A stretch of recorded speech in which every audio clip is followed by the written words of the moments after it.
Hello my fellow learners, welcome to the Syntax Surfers. So as in previous lecture, we completed layout managers in Java. Today we are going to start event handling. So सबसे पहले हम समझेंगे कि कैसे एक delegation event model work करता है. What is delegation event model? तो हम delegation का मतलब समझते हैं. डेलीगेशन का मतलब होता है रिस्पॉन्सिबिलिटीज़ को डिस्ट्रीब्यूट करना. सपोज़ आप किसी एक टीम के मेंबर हैं और उनको एक प्रोजेक्ट पर काम करना है. सो सबको उनकी अपनी अपनी ड्यूटीज़ दी जाएंगी. वैसे ही जब हम लोग इवेंट हैंडलिंग करते हैं तो इवेंट के सोर्स को, ऑब्जेक्ट को, लिसनर को, सबको अलग अलग रिस्पॉन्सिबिलिटीज़ दी जाती हैं. तो सबसे पहले तो क्या क्या कंपोनेंट्स होते हैं एक इवेंट मॉडल में. एक इवेंट सोर्स, एक इवेंट ऑब्जेक्ट, एक लिसनर ऑब्जेक्ट और एक लिसनर इंटरफेस. सो सबसे पहले हम समझते हैं कि क्या क्या होते हैं ये सारी चीज़ें. Starting with events. इवेंट्स क्या होते हैं? एक ड्राइविंग फोर्स, ठीक है, या फिर हम कह सकते हैं एक स्टेट चेंज किसी सोर्स में. अब सोर्स क्या होता है जिस पे इवेंट होगा. जैसे कि हमने बहुत सारे कंपोनेंट्स पढ़े थे, text field, text area, button, ठीक है, चेक बॉक्स. तो उन सब के बारे में हमने डिटेल में पिछली वीडियो में समझा था.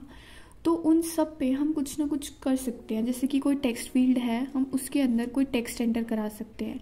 कोई बटन है, हम उसको क्लिक कर सकते हैं. एंड मच मोर, हम बहुत सारी चीज़ें करके उनके स्टेट को चेंज कर सकते हैं. ठीक है, जैसे कोई चेक बॉक्स है, हम उसको टिक कर सकते हैं, हम उसको अनचेक कर सकते हैं. ये भी उसके स्टेट को चेंज करना हुआ. ठीक है, तो बहुत सारे टाइप के सोर्सेज हमने समझ लिए. अब सोर्स के जब स्टेट में चेंज आता है तो उसको हम बोलते हैं इवेंट, जो किसी एक्शन के पीछे एक ड्राइविंग फोर्स की तरह एक्ट करता है. अब टाइप्स ऑफ इवेंट्स, दो टाइप के इवेंट होते हैं. एक होते हैं फोरग्राउंड इवेंट्स और दूसरे होते हैं बैकग्राउंड इवेंट्स. फोरग्राउंड इवेंट्स वो होते हैं जिसमें यूज़र इंटरेक्शन की ज़रूरत है, जो अभी हमने समझे, जैसे कि बटन को क्लिक करना, टेक्स्ट फील्ड में कुछ एंटर करना. इसमें यूज़र जब तक अपना इनपुट नहीं देगा तब तक कुछ भी इवेंट नहीं होगा, कोई भी चीज़, कोई एक्शन नहीं परफॉर्म होगा. बैकग्राउंड इवेंट्स में यूज़र इंटरवेंशन की कोई ज़रूरत नहीं होती. जैसे कि कोई काउंटर एक्सीड करता है अपनी वैल्यू, जैसे कि कोई वैल्यू में चेंज आना, ऑपरेटिंग सिस्टम की तरफ से कुछ इंटरप्शंस, कोई टाइमर के अकॉर्डिंग टाइमर बेस्ड इवेंट है, ठीक है, और कोई ऑपरेशन कंप्लीट हो रहा है. किसी भी टाइप का ऑपरेशन हो सकता है, वो अर्थमेटिक, रिलेशनल, कोई भी टाइप का. फिर ऑपरेटिंग सिस्टम में कुछ फेलियर हो जाता है जिस वजह से हमारा ऑपरेशन कंप्लीट ही नहीं हो पा रहा. So all these are background events. इसमें हमने कुछ नहीं किया यूज़र ने, these are just according to the operating system. ठीक है, और फोरग्राउंड इवेंट्स तो हमने अभी किए ही किए, जैसे कि click on a button with keyboard mouse, scroll करना स्क्रॉल बार को, किसी आइटम को सिलेक्ट करना, कर्सर को मूव करना. These are all foreground events. Event sources अभी हमने समझे ही कि कोई भी ऑब्जेक्ट जिसकी वजह से इवेंट हो रहा है, जैसे कि स्क्रॉल बार, ठीक है, बटन, आइटम, कुछ भी चीज़ जिसकी वजह से इवेंट होता है उसको हम बोलते हैं source. Button, text field etcetera. और इसकी वजह से ही सारी चीज़ें, अगर इवेंट सोर्स ही नहीं होगा तो इवेंट का होना, आई मीन फोरग्राउंड इवेंट का होना इम्पॉसिबल है. Now event listener.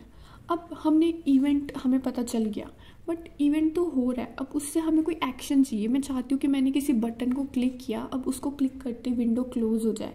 जैसे हम लोग करते भी है, क्रॉस बटन होता है जो, उस पर हम जैसे ही क्लिक करते हैं विंडो बंद हो जाती है वो पर्टिकुलर.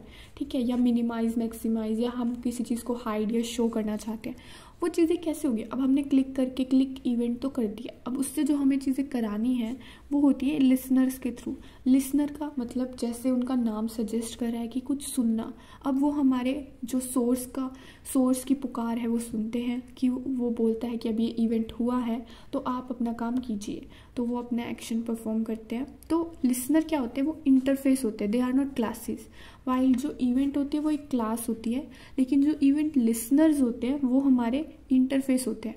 और हमें पता है कि इंटरफेस के जो मेथड्स होते हैं वो डिफाइन नहीं होते कभी भी, वो हमेशा एब्स्ट्रैक्ट होते हैं. तो उनको हमें खुद से इम्प्लीमेंट करना पड़ता है.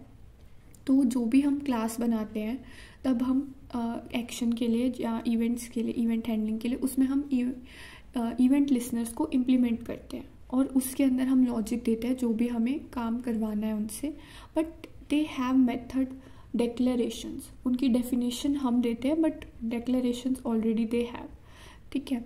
और इसलिए अब 2 रिक्वायरमेंट्स हैं कि जिसके बेस्ड इवेंट लिसनर वर्क करते हैं। Firstly they must be registered with 1 और मोर सोर्सेज, एटलीस्ट एक सोर्स तो होना ही चाहिए जिससे हमारा जो लिसनर है वो रजिस्टर्ड है, जिसकी बात वो सुन सकता है, अदरवाइज वो कोई एक्शन नहीं करेगा।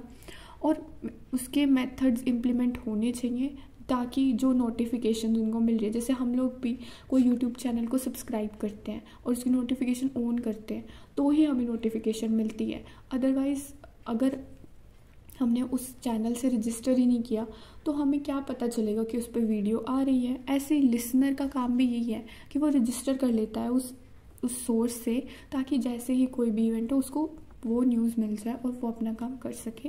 और जब तक कोई वो काम नहीं कर रहा तो कोई फ़ायदा नहीं है उसको हमें इम्प्लीमेंट करने का, तो मेथड्स उसके इम्प्लीमेंट किए जाते हैं, ठीक है। और उसका एग्जांपल जैसे कि माउस मोशन लिसनर, अभी हम वो सब पढ़ेंगे डिटेल में। So here is step by step process कि कैसे इवेंट हैंडलिंग होती है। सबसे पहले कोई भी इवेंट सोर्स क्या जनरेट करता है, एक इवेंट ऑब्जेक्ट जिसको वो भेजता है जिस भी इवेंट लिसनर ने उसके साथ खुद को रजिस्टर किया हुआ है। तो सबसे पहले तो हम बोल सकते हैं कि लिसनर सबसे पहले खुद को इवेंट सोर्स के साथ रजिस्टर कर लेता है अपने लिसनर ऑब्जेक्ट के थ्रू, और फिर जब भी इवेंट कुछ होता है सोर्स पे तो वो क्या करता है, उसको कॉल करता है with the help of event object. On event object का मतलब है जो इवेंट सोर्स है वो अपना इवेंट क्लास का ऑब्जेक्ट उसको पास कर देता है, और फिर जो हमारा लिसनर ऑब्जेक्ट है वो इवेंट ऑब्जेक्ट की हेल्प से इम्प्लीमेंट करता है एक लिसनर इंटरफेस को। तो यहाँ पे भी वही मतलब है कि इवेंट ऑब्जेक्ट की हेल्प से लिसनर इंटरफेस इम्प्लीमेंट होता है। So that is all for this video. In the next lecture we will start event classes. Till then, keep learning, keep coding. Tada!